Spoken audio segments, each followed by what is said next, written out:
In this lecture, we're going to look at JavaScript promises, which are extremely powerful when it comes to dealing with asynchronous code. So what is a promise? A promise is an object that holds the eventual result of an asynchronous operation. So when an asynchronous operation completes, it can either result in a value or an error. A promise basically promises you that it will give you the result of an asynchronous operation. This object can be in one of the three states. Initially, when we create a promise object, it will be in the pending state. At this point, it will kick off some asynchronous operation.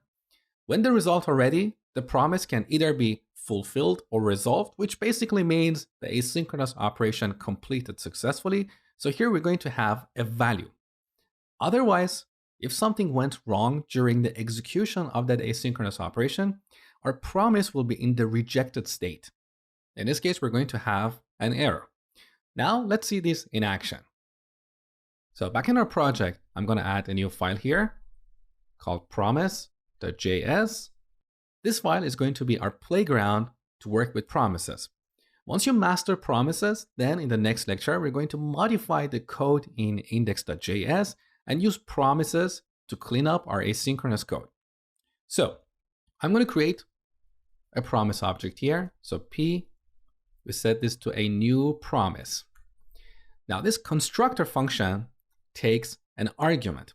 This argument is a function with two parameters. So here we pass a function with two parameters, resolve and reject. Okay? So when creating a new promise, we should pass a function with two parameters, resolve and reject. Or we can use the arrow function syntax and make this a little bit simpler. Now at this point, we're going to kick off some async work. We may access a database or call a web service or start a timer, any kind of asynchronous operation. So here we're going to have some async work. Now eventually, when that async work completes, we should either have a value or an error. If there is a value, we want to return this to the consumers of this promise. So somewhere in the code, we're going to consume this promise because this promise object promises us that it's going to give us the result of an asynchronous operation. So we need to send this result to the consumer of this promise. The way we do that is by using this resolve or reject parameters here. Basically, these two parameters are functions. So we can call resolve and pass a value here, let's say 1. So this is the result of our asynchronous operation. And we're using resolve to send this value to the consumers of this promise object. You're going to see that in a second. Now, alternatively, if something goes wrong, we want to return an error to the consumer of that promise. In that case, instead of this resolve function, we're going to call reject.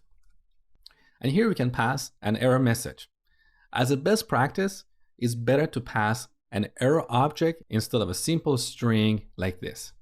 So here we pass a new error and put the message here. Okay, now let me temporarily comment this out. Let's imagine our asynchronous operation completes successfully and it will produce 1 as the result. In a real world application, instead of 1, perhaps we're going to have a user object that we read from database. So that is the result of our asynchronous operation.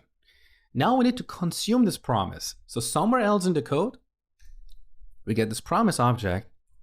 And look, here we have two methods on this object. We have catch for catching any errors, and then for getting the result of our asynchronous operation. So here we call then, as an argument here we pass a function.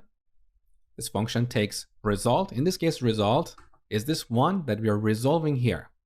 So result goes to, now what do we want to do with this? Let's say we just want to display it on the console. Console.log result, and here's the result. Now let's go back in terminal and run node promise.js. So we got 1 as the result. Beautiful. Now in this implementation, there is really no asynchronous work. I'm simply resolving a value immediately. So let's make this a little bit more real life. Here we can call set timeout to kick off some async work, right? So we pass a callback function here and a timeout value, let's say 2 seconds.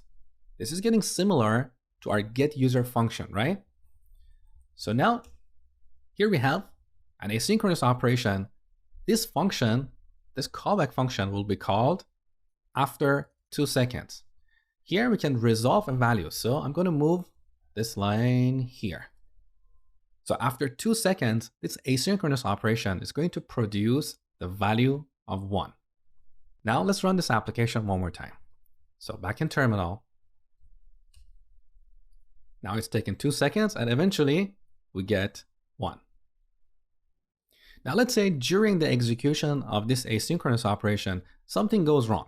We want to return an error to the consumer of this promise. So instead of resolve, we're going to use reject.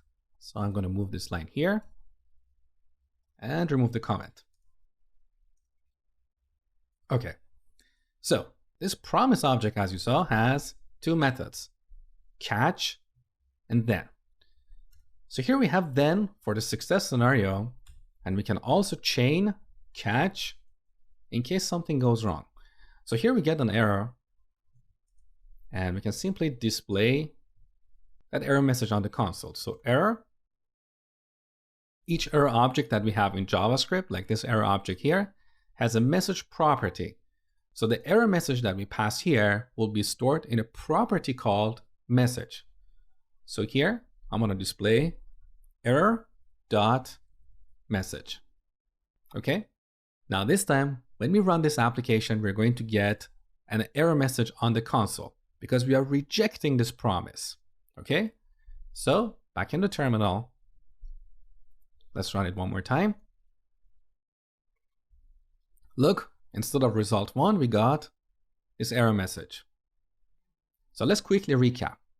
A promise is an object that holds the eventual result of an asynchronous operation. Initially, it's in the pending state when we create this promise. At this point, it kicks off an asynchronous operation. That operation can complete successfully or it can fail. If it completes successfully, we say the promise is resolved or fulfilled. So the state of this promise changes from pending to resolved, which is also called fulfilled. Now, if the asynchronous operation fails, the state of the promise will go from pending to rejected. So here we use the reject function to return an error to the consumer of this promise. Okay? So this is how we create a promise, and this is how we consume it. We call then to get the result and catch to get the error. Now here's what you need to take away from this lecture. Anywhere you have an asynchronous function that takes a callback, you should modify that function to return a promise. And that's what I'm going to show you in the next lecture.